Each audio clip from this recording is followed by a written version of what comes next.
மிகுதியாய் அன்பை கொடுத்தும் வேதனைப்படுத்துகிறார்களா? இதை கேளுங்கள்.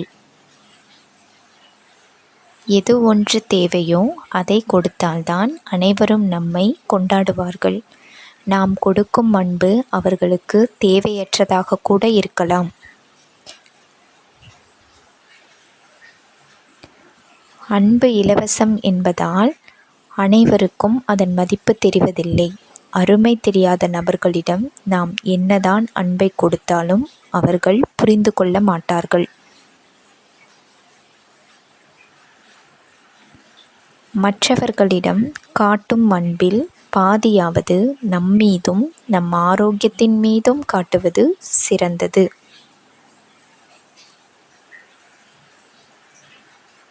எதிர்பார்ப்புடன் நாம் எதை கொடுத்தாலும் அதன் மூலம் நமக்கு கிடைப்பது மனவலியே தவிர வேறொன்றுமில்லை. நம்முடைய அன்பு தேவைப்படுவோருக்கு மட்டும் கொடுக்க முயற்சி செய்ய வேண்டும்.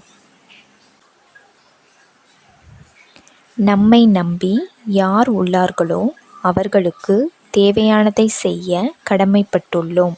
மற்றவர்களை பெரும்பாலும் மனதில் வைத்து கொள்ள வேண்டியதில்லை.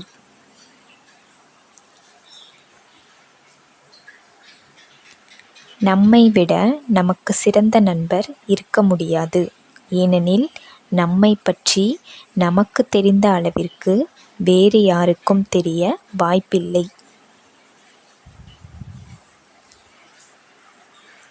நாம் என்னதான் மற்றவர்களுக்கு அன்பை கொடுத்தாலும் அது குறித்து அவர்களிடம் நல்ல சிந்தனை இருந்தால்தான் அதை அவர்களால் புரிந்து கொள்ள முடியும்.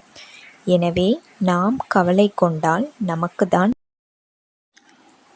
பாதிப்பு.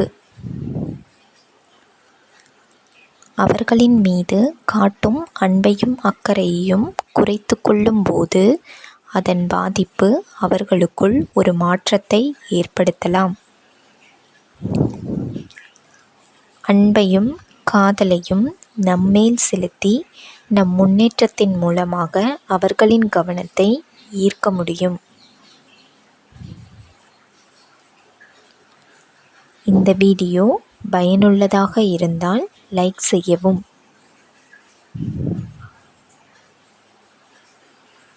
இதுபோன்ற வீடியோக்களை காண சப்ஸ்கிரைப் செய்யவும். நன்றி.